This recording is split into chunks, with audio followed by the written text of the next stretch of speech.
सुप्रभात प्रिय विद्यार्थियों। मैं शालिग्राम तिवारी, प्रशिक्षित स्नातक शिक्षक हिंदी, केंद्रीय विद्यालय राजगीर से आप सभी के समक्ष पुनः उपस्थित हूँ। प्रस्तुत कालांश में हम कक्षा 10वीं अ पाठ्यक्रम के अंतर्गत क्षितिज भाग 2 से पद्य खंड के अंतर्गत राम लक्ष्मण परशुराम संवाद की व्याख्या पर चर्चा करेंगे। इससे पूर्व के कालांश में आप सभी ने गोस्वामी तुलसीदास जी का जीवन परिचय एवं प्रथम दोहे से युक्त चौपाइयों की व्याख्या का वर्णन सुना। आइए बच्चों, आगे की चौपाइयों की व्याख्या करते हैं। पहला जो अंश आपको दिख रहा है यहाँ, वह दोहा छंद में रचित है। रे नृप बालक काल बश, बोलत तो ही न संभार, धनु ही सम त्रिपुरारी धनु, विदित सकल संसार। लखन कहा हंसी हमरे जाना, सुनहु देव सब धनुष समाना। काछति लाभ जून धनु तोरे, देखा राम नयन के भोरे। छुअत टूट रघुपत ही न दोसु, मुनि बिनु काज करियक तरोसु। बोले चितई परसु की ओरा, रे सठ सुनेहु सुभाउ न मोरा। बालक बोली बधऊ नहीं तोही, केवल मुनि जड़ जानहि मोहि। बाल ब्रह्मचारी अति कोहि, विश्व विदित क्षत्रिय कुल द्रोही। भुज बल भूमि भूप बिनु कीन्ही, विपुल बारमहि देवन दीन्ही। सहस बाहु भुज छेद निहारा, परसु विलोक महीप कुमारा। आइए बच्चों, इन चौपाइयों एवं दोहे में आए कुछ कठिन शब्दों के अर्थ से हम परिचित हो जाते हैं। नृप, नृप का शाब्दिक अर्थ है राजा। संभार अर्थात होश में या संभल करके। त्रिपुरारी, त्रिपुरारी शिव जी का नाम है। असल में त्रिपुर नामक दैत्य के ये शत्रु हैं, उनका वध करने वाले होने से शिव जी का नाम ही त्रिपुरारी के नाम से प्रसिद्ध है। विदित अर्थात ज्ञात, विख्यात या प्रसिद्ध या जाना जाता है। सकल संपूर्ण, समस्त। चौपाई जो दूसरे पद में आपने देखा उसमें कुछ कठिन शब्द हैं। क्षति या हानि या नुकसान से अर्थ है। जून अर्थात पुराना या कमजोर। नयन, यहाँ दो अर्थ प्रदर्शित हो सकता है। नयन का अर्थ नेत्र भी होता है और दूसरा नया भी यहाँ पर शाब्दिक अर्थ हो सकता है। भोरे अर्थात धोखे से या धोखे में। रोषु अर्थात क्रोध। चितई अर्थात देख करके। परशु, यह परशुराम जी का प्रसिद्ध या प्रमुख शस्त्र है। फरसा जिसे कहते हैं, कुल्हाड़ी की तरह का एक शस्त्र है ये। सठ अर्थात मूर्ख, दुष्ट या धूर्त। स्वभाव अर्थात स्वभाव, आदत, व्यवहार, आचरण इत्यादि। बधऊ अर्थात मारना, मार डालना, वध करना, हत्या करना आदि। जड़ अर्थात स्थिर रहने वाला, शांत रहने वाला या एक जगह ठहर कर तपस्या करने वाला, ऋषि के अर्थ में। भुज बल अर्थात भुजाओं की ताकत, भुजाओं की शक्ति। भूप अर्थात राजा। विपुल अर्थात बहुत, अधिक या ज़्यादा। मही देवन अर्थात पृथ्वी के जो देवता है, और ये ब्राह्मणों को कहा जाता है जो उच्च गुणों से युक्त हों। छेद निहारा अर्थात काटने वाला।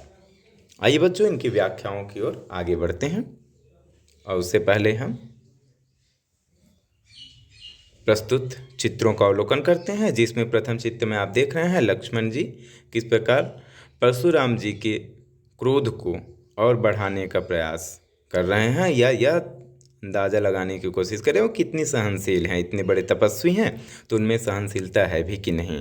और दूसरा अर्थ यह भी ले सकते हैं कि वो भी क्षत्रिय हैं और परशुराम जी के युद्ध की ललकार को वो सहन नहीं कर पा रहे हैं, लेकिन वो बताते हैं कि कैसे विवश हैं उनसे युद्ध न कर पाने में, अपनी विवशता बताते हैं।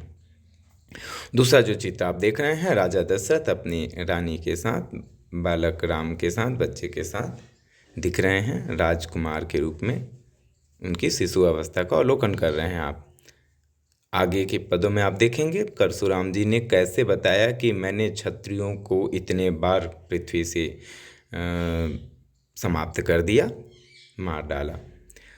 चौथे चित्र में आप देख रहे हैं सहस्रबाहु। इससे पूर्व के भी आप कालांश में इनसे परिचित हो चुके हैं। दत्तात्रेय जी की तपस्या से, भगवान दत्तात्रेय की तपस्या से इन्होंने हजारों भुजाओं की शक्ति अर्जित की, परंतु इसके अभिमान में उन्होंने जमदग्नि ऋषि, जो परशुराम जी के पिता हैं, उनके यहाँ समुद्र मंथन के समय प्राप्त कामधेनु गाय जो जमदग्नि ऋषि के पास था, एक बार वन में सहस्त्रबाहु अर्जुन या कार्तवीर्य अर्जुन टहलते हुए या घूमते हुए शिकार के उद्देश्य से इनके आश्रम से गुजरे। इनको प्यास लगी और साथ में कुछ भूख भी, और काफ़ी सेना भी इनके साथ थी। तो परशुराम जी के पिता जमदग्नि ऋषि के आश्रम में इन्होंने अपना पड़ाव डाला। तो वहाँ जमदग्नि ऋषि ने कामधेनु गाय की मदद से, जो कि 14 रत्न समुद्र मंथन से जो निकले हुए 14 रत्न थे उनमें से एक हैं, उनकी मदद से इनका खूब आवभगत किया। तो सहस्त्रबाहु अर्जुन उनसे प्रसन्न हुए और इस गाय को ले जाने की जीत कर बैठे और अपने राजा होने का गलत शक्ति का गलत प्रयोग इन्होंने दिखाया, और बाद में इन्होंने जमदग्नि ऋषि को समाप्त भी किया, परंतु योग बल से उनकी जीवन रक्षा देवताओं ने की और परशुराम ने कुपित होकर इस राजा का अंत कर दिया। तो प्यारे बच्चों, आइए हम लक्ष्मण जी और परशुराम जी के बीच में हुए संवादों की ओर आगे बढ़ते हैं। परशुराम जी क्रोधित होकर, जब पिछले कालांश में आपने देखा लक्ष्मण जी ने राम जी के बचाव में या राम जी की सुरक्षा में उन्होंने सपोर्ट में, समर्थन में यह बात कही कि इसमें राम जी का कोई दोष नहीं है, हमने तो ऐसे कई धनुष बचपन में तोड़ डाले। तो क्रोधित तो होकर परशुराम जी ने कहा, रे नृप बालक, अरे राजा के बेटे, कालवश शायद तुम्हारे ऊपर काल मंडरा रहा है, तुम काल के अधीन हो चुके हो। बोलत तो ही न संभार, यहाँ ब वर्ण की आवृत्ति से आप अनुप्रास अलंकार ले सकते हैं। बोलत तो ही न संभार, तुमसे संभल कर बोला नहीं जा रहा है, तुम कभी काल के वशीभूत हो, मेरे क्रोध को बढ़ाने वाले शब्द तुम बोल रहे हो। तो लगता है तुम राजा के पुत्र तो हो, लेकिन काल तुम्हारे सिर पर खेल रहा है। धनु ही सम, यह जो धनुष है वो किसके समान है? त्रिपुरारी धनु, शिव जी के धनुष के समान है, जो वो धारण करते हैं वैसा ये धनुष है। इस जैसे धनुष को, जिस शिव जी के धनुष का ही धनुष है और ये सारा संसार जानता है, इसको तुम सामान्य धनुष मानते हो? ऐसा बोलकर परशुराम जी ने अपने क्रोध का परिचय दिया, इसे कोई सामान्य धनुष मत मानो। लखन कहा हंसी हमरे जाना, लखन ने उनके इस क्रोधपूर्ण प्रत्युत्तर पर यह जवाब दिया। लखन ने कहा, कैसे? हंस कर। लखन कहा हंसी, लखन जी ने, लक्ष्मण जी ने हंसकर जवाब दिया, हमरे जाना, हमारी जानकारी में, अब तक जो हम बड़े हुए हैं या बालक अवस्था से इस अवस्था तक पहुँचे हैं, हमारी जानकारी में तो हमने इतना ही सुना है, सुनहु देव, हे देवतुल्य ऋषि या मुनि, आप सुनिए, सब धनुष समाना, सारे धनुष को हमने एक समान ही माना, हमने किसी धनुष के साथ कोई भेदभाव नहीं किया, तो इस धनुष के साथ भी कोई भेदभाव नहीं किया, नहीं बढ़ता। तो लक्ष्मण जी बोलते हैं कि इस धनुष को भी हमने वैसा ही माना और खेल खेल में ये भी टूट गया। का क्षति, आपको क्या नुकसान हुआ, इससे क्या हानि हुआ या क्या लाभ हो जाता? क्षति लाभ हो, यहाँ क्षति और लाभ दोनों शब्द आपको दिख रहा है, जो कि द्वंद्व समास की ओर संकेत करता है। जून धनु तोड़े, आपके इस पुराने से कमज़ोर धनुष को तोड़ देने से आपको क्या नुकसान हो गया है या क्या लाभ हो जाता यदि ये ऐसे ही रह जाता। ये तो बात ऐसी है, मात्र इसको तोड़ा नहीं गया, ये वास्तव में जून हो गया था, बहुत पुराना हो गया था, कमज़ोर हो गया था और कमज़ोर लकड़ी को छू देने मात्र से ही वह टूट जाया करता है। तो राम जी ने तो इसे छुआ भी नहीं, स्पर्श भी नहीं किया। देखा राम नयन के भोरे, यहाँ दो अर्थ आप ले सकते हैं। नयन अर्थात आँख होता है, राम जी ने तो इसे केवल देखा शब्द प्रयोग हुआ है, क्रिया के रूप में आया है, तो उस क्रिया का कार्यवाहक साधन के रूप में हम नयन शब्द देख रहे हैं, तो इसे उस अर्थ में लेना चाहे तो आँख ले सकते हैं। तो राम ने तो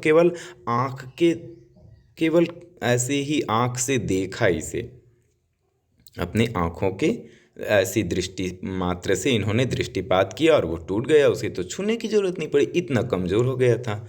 दूसरा अर्थ ले सकते हैं नयन के भोरे, उन्होंने राम जी ने देखा कि यह तो नया धनुष लगता है, इसको सजा बहुत अच्छे से दिया गया है, इसलिए ये नया जैसा लग रहा है। तो इसलिए राम ने नया के धोखे में, नया धनुष होने के धोखे में इसे केवल उठाकर देखना चाहा या छूकर देखना चाहा और ये उतने में टूट गया, तो हम क्या कर सकते हैं। तो यह लक्ष्मण जी ने उस धनुष की अवहेलना की, साथ में परशुराम जी को भी लगा कि ये तो मेरा घोर अपमान है, मेरे शिव जी का, मेरे आराध्य शिव जी का अपमान हो रहा है। आगे फिर लक्ष्मण जी ने राम जी के द्वारा धनुष तोड़े जाने पर उनके बचाव में, उनके रक्षण में आगे कुछ तर्क और दिए। छुअत टूट रघुपत ही न दोषु, अब भाई इतना पुराना धनुष है, न इसको कोई रिपेयरिंग कराया गया, इसका जीर्णोद्धार नहीं किया गया, तो क्या कर सकते हैं। छुअत टूट, ये तो छूते ही टूट गया। रघुपत ही न दोषु, इसमें तो रघुनाथ जी का कोई दोष नहीं, मेरे राम जी का इसमें कोई दोष नहीं है, इसको तो छूने मात्र से ये टूट गया। अन्य राजा महाराजा इसको नहीं तोड़ पाए, तो राम जी ने केवल छू कर तोड़ दिया, तो इसमें हमारा क्या दोष है। मुनि बिनु काज, हे ऋषि मुनि आप तो बेमतलब के, बिना काम के ही करिय कत रोसु, इतना ज़्यादा रोष क्यों कर रहे हैं, क्रोध क्यों कर रहे हैं। कवर्ण की आवृत्ति से काज करिय कत में अनुप्रास अलंकार आप देख रहे हैं। तो हे मुनि, बिनु काज, बेमतलब का, बिना काम धाम के आप करिय कत रोसु, इतना ज़्यादा क्रोध क्यों बता रहे हो, क्यों दिखा रहे हो, इससे किसी का कोई फायदा होने वाला नहीं है और ना ही हम आपके क्रोध से डरने वाले हैं। बोले चितई परसु की ओरा, अब इसके बाद जानो परशुराम जी के क्रोध का तो पारावार ना रहा, वो क्रोध में आकर बोले चितई, देखते हुए बोले, किस ओर, परशु की ओर।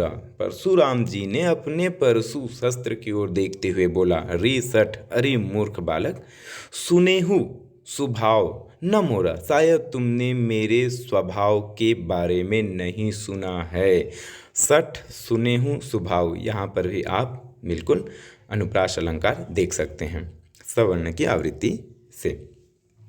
तो परशुराम जी ने यही कहा कि तुमने शायद अभी तक मेरे स्वभाव को जाना नहीं है, मेरे परशु के पराक्रम को नहीं जाना है कि इसने क्या क्या कर्तव्य अब तक कर दिया है। अगले पद में देखते हैं, परशुराम जी बताते हैं, अपने क्रोध का परिचय खुद देते हैं। बालकु बोली बधाऊं नहीं तो ही, अनुप्रास अलंकार आपको पुनः देखने को मिल रहा है। परशुराम जी कहते हैं कि मैं तो तुम्हें बालक जानकर, बालक समझकर, बधाऊं नहीं तो ही, तुम्हारी हत्या नहीं कर रहा हूँ, वरना अभी तक मेरे सामने कोई भी क्षत्रिय राजा महाराजा जो अन्यायी हैं वो टिक नहीं पाए हैं।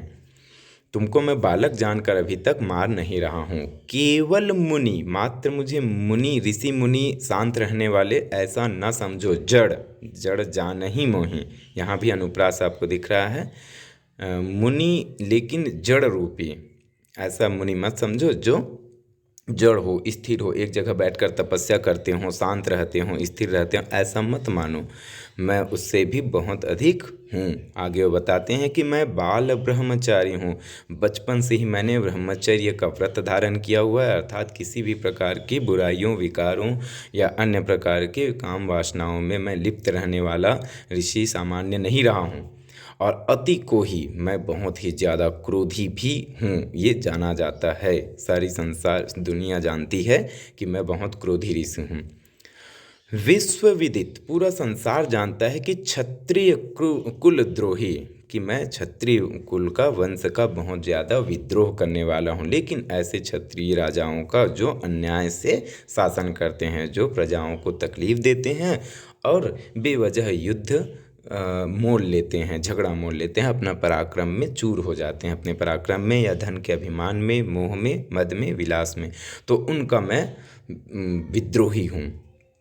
ऐसा करके परशुराम जी ने अपना परिचय स्वयं दिया। तो आगे फिर वो बखान करते हैं और आपको बताया जा चुका है क्षत्रिय कुल का उन्होंने क्यों इस प्रकार से मर्दन किया या उनका उनको समाप्त किया, नाश किया। आपको ये घटना पूर्व में बताया जा चुका है। भुज बल भूमि भूप, अनुप्रास अलंकार पुनः। भुज बल, भुजाओं की ताकत से, मैंने अपनी भुजाओं की ताकत से, भूमि भूप बिनु कीन्हा, ये पूरी पृथ्वी को, जमीन को, धरती को भूप बिनु, बिना राजाओं के कर दिया है। और एक दो बार नहीं, कई बार, विपुल बार, कई बार मैंने इसे, पृथ्वी को राजाओं से विहीन कर दिया। और उसके बाद इस धरती को मैंने मही देवन दिन्ही, जो पृथ्वी में देवता कहे जाते हैं, पृथ्वी के देवता वास्तव में ब्राह्मणों को कहा जाता है, या ऋषि मुनि जो तपस्वी हैं, जो वास्तव में ब्रह्म को जानते हैं, ऐसे तपस्वी पराक्रमी ब्राह्मणों को ही मैंने यह पृथ्वी कई बार दान कर दिया है। सहस बाहु भुज छेद निहारा, सहस्त्र बाहु अर्जुन, जो कार्तवीर्य अर्जुन था, हजारों भुजाओं की ताकत रखने वाला था, उसने रावण को भी कई बार परास्त किया है। तो ऐसे राजा की भुजाओं को मैंने काट कर उसे असहाय कर दिया था, उसका मर्दन कर दिया, उसे मार डाला था। तो उस राजा को भी मैंने नहीं छोड़ा। तो तुम तो भी बालक हो, तुम्हें बालक समझकर अभी मैं छोड़ रहा हूँ। परसु बिलो की महीप कुमारा, हे महीप कुमार अर्थात राजा के पुत्र सुपुत्र, तुम इस परशु की ओर विलो को देखो, तुम्हें ये परशु अपने आप बयान कर देगा कि मैंने कौन कौन से पराक्रम कर रखे हैं या किए हुए हैं। आइए बच्चों, इस पद में आए काव्य सौंदर्य की ओर दृष्टि डालते हैं। प्रस्तुत अंश में तुलसीदास जी ने लक्ष्मण द्वारा श्री राम के बचाव में या रक्षण में जो तर्क दिए, उसकी प्रतिक्रिया स्वरूप परशुराम जी ने अपने गुणों का बखान किया, अपने पराक्रम का वर्णन किया, और वो भी क्रोध के साथ। तो अपने क्रोध का जो उदाहरण उन्होंने प्रस्तुत किया, तुलसीदास जी ने इसी का उल्लेख किया है। भाषा अवधि आपने देखा ही है, पूरा रामचरितमानस आपको अधिकांश बहुतायत अवधि भाषा में ही मिलेगा। छंद, आपको सबसे पहला पद जो मिला वो दोहा छंद था, जिसकी प्रथम एवं तृतीय चरण में 13 मात्राएं होती हैं और द्वितीय एवं चतुर्थ चरण में 11 मात्राएं होती हैं। चौपाई छंद बाकी के पदों में आपने देखा, जिसमें प्रत्येक चरण में 16 मात्राएं होती हैं। रस के रूप में आपने यहाँ देखा रौद्र, जहाँ परशुराम जी ने क्रोधपूर्ण बातें की, और वीर रस, जहाँ उन्होंने अपने पराक्रम का कौशल बताया। अलंकार के रूप में आपने येन केन सभी जगह, अधिकांश जगह अनुप्रास अलंकार देखा, और कहीं उपमा अलंकार की भी छटा देखने को मिलती है। समास के रूप में आपने देखा तत्पुरुष समास, जहाँ पर कहा गया भुज बल, भुजाओं की ताकत या भुजाओं का बल। महीप कुमारा, राजा का पुत्र, तत्पुरुष समास संबंध तत्पुरुष को बताता है। सहस बाहु, आपने सहस्त्र बाहु अर्जुन के बारे में यहाँ पर देखा, तो वहाँ बहुव्रीहि समास है, क्योंकि एक खास व्यक्ति के बारे में बताया जा रहा है। द्वंद्व समास का आपको उदाहरण दिया ही जा चुका है। क्षति लाभु अर्थात हानि और लाभ, जहाँ दो समान पद आए, प्रधानता सूचक पद आए, वहाँ पर द्वंद्व समास होता है। शब्द गुण, ये पूरा पद आपको ओज गुणों से युक्त नजर आएगा, अतः यहाँ पर शब्द गुण है, शब्द गुण ओज के रूप में है। आइए बच्चों, आगे के दोहे एवं चौपाइयों का हम आनंद लेते हैं। मातु पितहि जनि सोच वच, करसि महिष किशोर, गर्भन के अर्भक दलन, परसु मोर अति घोर। बिहसी लखन मोल बोले मृदुबानी, अहो मिनि मुनीसु महाभट मानी। पुनि पुनि मोहि दिखाव कुठारु, चहत उड़ावन फूंकी पहारू। इहाँ कुम्हड़ बतिया को नाही, जे तर्जनी देखी मरि जाहि। देखी कुठारु सरासन बाना, मैं कछु कहा सहित अभिमाना। भृगुसुत समुझी जनेऊ विलोकी, जो कछु कहूँ सहूँ रिस रोकी।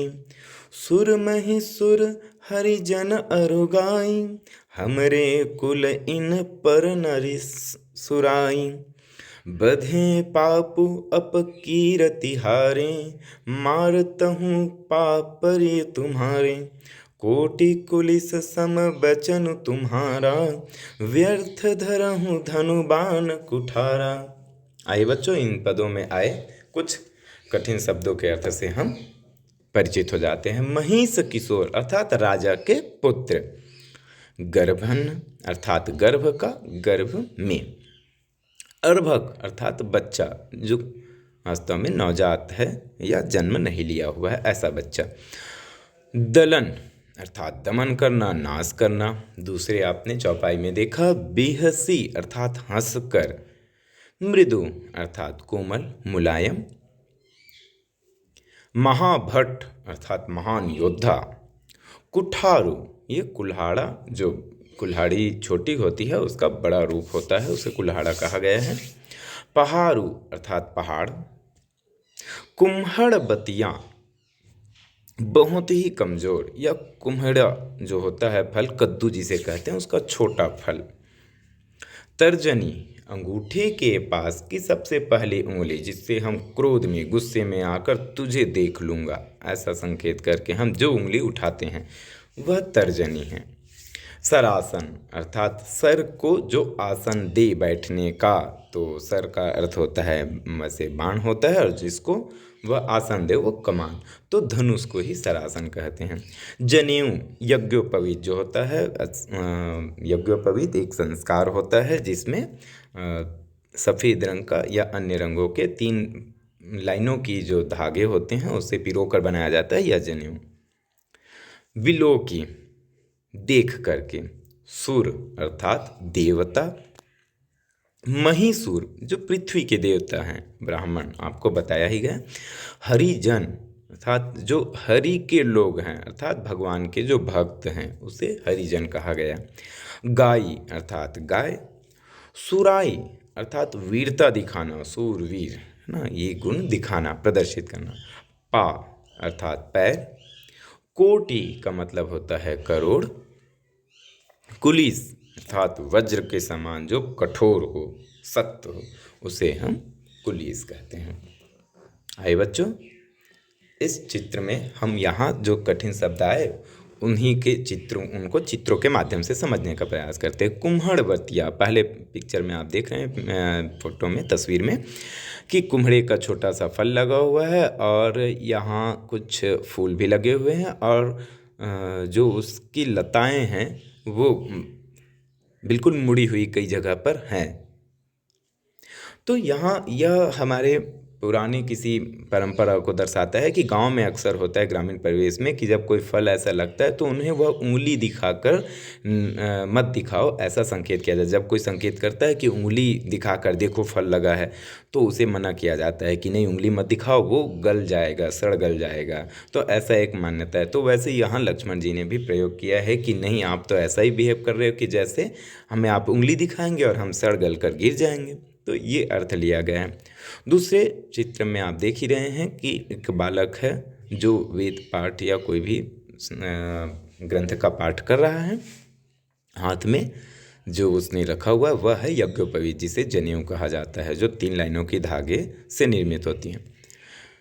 जहाँ सूर शब्द आया है देवता के लिए, वैसे ही इंद्र आदि जितने देवता हैं उनके लिए यह आप चित्र देख रहे हैं, जो देवताओं के राजा इंद्र हैं। ब्राह्मण जो वेद पाठी हैं या विश्व कल्याण की भावना से युक्त देवताओं के या अध्यात्म से जुड़े हों, जो अपने आत्मा का अध्ययन करें, वह विद्या अध्यात्म कहलाती है। तो ऐसे विषय में पारंगत हो वो वेद पाठी ब्राह्मण ही पृथ्वी के देवता कहे जाते हैं। हरिजन जो शब्द आया है वह वास्तव में देवताओं के या भगवान के भक्तों के लिए आया है। गाय जो गाय के लिए प्रयुक्त हुआ है। आइए बच्चों, अब हम इसकी व्याख्या की ओर चलते हैं।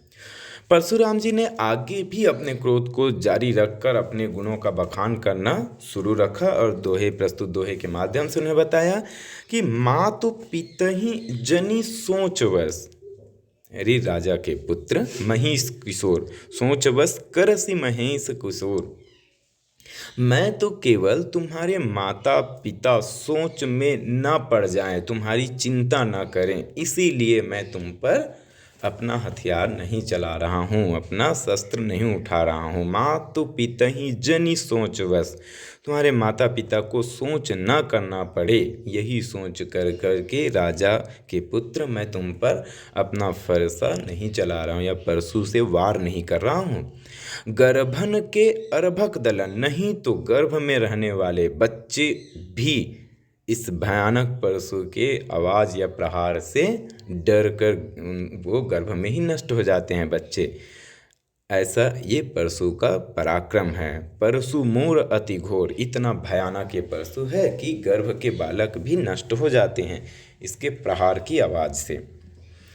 बिहसी लखनु बोले मृदुबाने, लखन लाल जी ने कहा कि महाराज आप तो हंस कर बोले, मुस्कुरा कर, क्योंकि मुस्कुरा कर वो जानते हैं कि इनके क्रोध को और ज़्यादा आग में घी डालने का काम करेगा। तो लक्ष्मण जी ने बिहसी हंस कर बोला, मृदुबानियों भी कोमल वाणी में, बिल्कुल मीठे शब्दों में उन्होंने बोला, अहो मुनीसु महाभटमानी, ओहो मुनीश्वर, ये मुनियों में सर्वश्रेष्ठ, ऋषि मुनियों में सर्वश्रेष्ठ, आप तो महापराक्रमी योद्धा हैं, अपने आप को आपने ऐसा मान रखा है, महाभट मानी, महान योद्धा मान रखा है आपने, आप तो बहुत बड़े महान योद्धा हैं। पुनि पुनि, यहाँ पर एक ही शब्द दो बार आया है लेकिन समान अर्थ में आया है, अतः यह पुनरुक्ति प्रकाश अलंकार के अंतर्गत आता है। जब हम अपनी बात को बलपूर्वक या उसको पुनर्बलन के उद्देश्य से बोलते हैं तो वहाँ पुनरुक्ति प्रकाश अलंकार होता है, अपनी बातों को पुनः कहना ताकि उसमें बल पड़े, सामने वाला उस पर उसे तवज्जो दे, महत्व दे, इसलिए। तो पुनि पुनि, बार बार आप मुझे मोही देखाव कुठारू, आप तो अपना कुल्हाड़ी मुझे बार बार दिखाकर ही अपने आप को महान योद्धा बताते हैं और ऐसा लगता है जैसे आप केवल बोल बोल कर ही मुझे मार डालेंगे, है ना, मुझे युद्ध करने का मौका भी नहीं देंगे और आप मुझे बोल कर ही अपने गुणों का बखान करके ही मार डालोगे, ऐसा प्रतीत हो रहा है। चहत उड़ावन फूंकी पहाड़ू, आप तो ऐसा प्रतीत हो रहा है कि आप केवल बोल बोल कर या फूंक मार कर ही पूरे पहाड़ को उड़ा डालेंगे। तो यह अतिशयोक्ति अलंकार का यहाँ पर प्रयोग किया गया है। रस के अंतर्गत आप इसे अद्भुत रस में ले सकते हैं। यह आश्चर्य की घटना है कि कोई फूंक मारकर पहाड़ उड़ा दे। तो लक्ष्मण जी ने उनके क्रोध को ऐसा और बढ़ाने का प्रयास किया। यह तर्कपूर्ण बात कही कि हाँ, हम तो युद्ध जानते ही नहीं, ऐसे आप हमें डरा रहे हैं। यहाँ कुम्हड़ बतिया कोई नहीं, यहाँ कोई कुम्हड़े का कच्चा फल नहीं है। हम बच्चे भले ही दिख रहे होंगे लेकिन हम कद्दू में लगे हुए छोटे फल नहीं हैं जिसे उंगली दिखाकर जे तर्जनी देखी मरी जाही, जिसे आप तर्जनी दिखाकर मार डालेंगे, तर्जनी की उंगली देखते ही हम मर जाएंगे। ऐसे हम कुम्हड़े की बतियां नहीं हैं, छोटे कच्चे फल नहीं हैं। देखी कुठारू सरासन बाना, हमने तो भाई आपके हाथों में कुठार कुल्हाड़ी देखा, सरासन धनुष देखा, बाण भी देखा, तब मैंने आपको योद्धा मानकर कहा। मैंने आपको योद्धा मान लिया था, आप परशु रखे हुए हो, धनुष बाण रखे हुए हो। मैं कछु कहा सहित अभिमाना, यही सोचकर, इसे देखकर ही मैंने कुछ अभिमान पूर्वक कहा कि भाई आप महान योद्धा हैं तो आप मेरी बातों को सुनेंगे और समझेंगे, युद्ध को की चुनौती स्वीकार करेंगे। लेकिन आप केवल बोलने के शेर हैं, बाकी सब ढेर हैं। ऐसा करके उन्होंने कहा और क्रोध को बढ़ा दिया। और मैं आपके साथ युद्ध करने की मेरी विवश युद्ध न कर पाने की विवशता आप समझिए महाराज, वरना मैं अभी तक युद्ध के लिए तत्पर रह जाता, खड़े आपको नजर आता युद्ध के मैदान में। मेरी क्या विवशता है? भृगुसुत, आप महापराक्रमी जो सप्त ऋषियों में सब अग्रगण्य हैं, 7 ऋषियों में भृगु मुनि के कुल से हैं, उनके ही वंश में जमदग्नि ऋषि के आप पुत्र हैं, ऐसा समझकर। और साथ ही जनेऊ बिलो की, आपने जो हाँ पिक्चर में देखा, जनेऊ को देखकर मैंने समझा कि आप तपस्वी ब्राह्मण हैं और आप पर हाथ उठाया नहीं जा सकता, क्योंकि मैं क्षत्रिय वंश में जन्म लिया हूँ। तो जो कछु कहूँ, जो कुछ भी आप कहते जा रहे हैं, मात्र इसी संकोच में कि आप ब्राह्मण हैं और आप पर हाथ उठाना क्षत्रियों का धर्म नहीं है, तपस्वी ब्राह्मण हैं, योग्य ब्राह्मण हैं, इसलिए मैं आप पर हाथ नहीं उठा पाऊँगा। युद्ध में आपको मैं नहीं मारना चाहता। तो जो कछु कहूँ, आप जो कुछ भी गुस्से में कह रहे हैं ना, उसे मुझे सहन करना पड़ रहा है जबरदस्ती, ना चाहते हुए भी। रिस रोकी, अपने क्रोध को रोक कर, क्योंकि लक्ष्मण जी भी शेषनाग के अवतार हैं, तो उनका क्रोध तो और भयंकर होगा।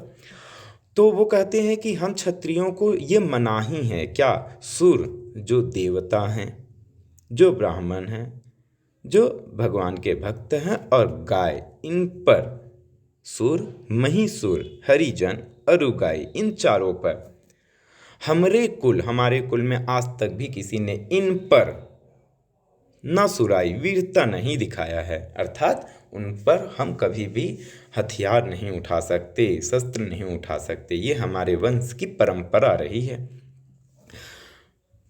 बधे पाप अपकीर्तिहारे, लक्ष्मण जी कहते हैं यदि हमसे धोखे से भी इनका वध हो गया ना, तो हमें पाप लगेगा, बहुत भारी पाप लगेगा, और अपकीर्ति होगी वो अलग। अपकीर्ति हारे, और इनसे हार जाने पर, यदि हमने हरा दिया या फिर इनसे हार जाने पर अपकीर्ति होती है, इस कारण से हम इन पर युद्ध नहीं कर सकते, इनके साथ युद्ध नहीं कर सकते, इन पर हथियार नहीं उठा सकते। मारतहूँ पा, यदि आपने हमें मार भी दिया तो भी हम पाप परिय आपके पैर ही पकड़ेंगे। पाप परिय तुम्हारे, आप यदि हमें मार देते हैं तो हम आपके पैर पर ही नजर आएंगे, हम कभी भी आपसे युद्ध के लिए तैयार नहीं रहेंगे। तो कोटि कुलिस, और वैसे भी आप चिंता ना करें मुनीश्वर की कोटि कुलिस करोड़ों कठोर वज्र के समान हैं आपके वचन तुम्हारा, आप जो बोल रहे हैं ना वही काफ़ी है, वज्र के समान है। इतने कठोर कठोर आप शब्द बोल रहे हैं, आप तो सामने वाला ऐसे ही मर सकता है, बिना मारे ही, बिना युद्ध के ही, करोड़ों वज्र के समान है। व्यर्थ धरहूँ, आप ना अब ये धनुष बाण और जो कुल्हाड़ी है, परशु जिसे आप कहते हैं, उसे पकड़ना, धारण करना छोड़ दीजिए। व्यक्ति आपके बोलने से ही मर जाएंगे, आपके पराक्रम को आप इतने अच्छे से बता देते हैं कि सामने वाला ऐसे ही भयभीत होकर मर जाएगा। व्यर्थ धरहूँ धनु बाण कुठारा, तो आप बेवजह ही अपने शरीर में इतना सारा बोझ लेकर घूमते रहते हैं, आपको ये सब रखने की आवश्यकता नहीं है। आइए बच्चों, हम इस अंश में आए काव्यात्मक सौंदर्य को देखते हैं। प्रस्तुत अंश में तुलसीदास जी ने लक्ष्मण द्वारा परशुराम जी पर किए गए व्यंग्य प्रहारों का वर्णन किया है। जो उन्होंने व्यंग बाण इन्होंने पर चलाया है उसका उल्लेख किया है, और उनसे युद्ध न कर पाने की अपनी विशेषता को भी उन्होंने बखूबी यहाँ पर बताया, सामने रखा है। भाषा अवधि का प्रयोग किया गया है। दोहा छंद है, जिसके प्रथम एवं तृतीय चरण में 13 मात्राएं, द्वितीय एवं चतुर्थ चरण में अर्थात सम चरणों में 11 मात्राएं होती हैं, तथा साथ ही चौपाई में, जिसमें प्रत्येक चरण में 16 मात्राएं। रस के अंतर्गत आपने अद्भुत रस देखा, जहाँ पर चहत उड़ावन फूंकी पहाड़, यह पद आया है, वहाँ अद्भुत रस आप देख सकते हैं। रौद्र रस एवं वीर रस तो प्रधान रस है इस काव्यांश का। अलंकार के अंतर्गत पुनि पुनि शब्द में आपने पुनरुक्ति प्रकाश पाया। अतिशयोक्ति अलंकार यहीं चहत उड़ावन फूंकी पहाड़ों में आप देख सकते हैं। साथ ही अनुप्रास एवं उपमा की छटा यत्र तत्र देखने को मिला है। समास के अंतर्गत तत्पुरुष समास आपको बिल्कुल देखने को मिला। हरिजन तत्पुरुष समास है, हरि के लोग, भगवान के लोग, भगवान के भक्त। बहुव्रीहि समास, आप यहाँ बहुब्रीहि समास के भी एग्जाम्पल देख सकते हैं। भृगु सुत जहाँ पर उन्होंने इस्तेमाल किया है। द्वंद्व समास, बिल्कुल, सुर, महिषुर, हरिजन, अरुगाई, इतना जो पद आया है वहाँ आप द्वंद्व समास ले सकते हैं। शब्दगुण, ओज शब्दगुण आपको यहाँ पर पूरे पदों में देखने को मिला। प्यारे बच्चों, आशा करता हूँ कि यह कालांश आपको अच्छे से समझ में आया होगा। आप सभी का धन्यवाद।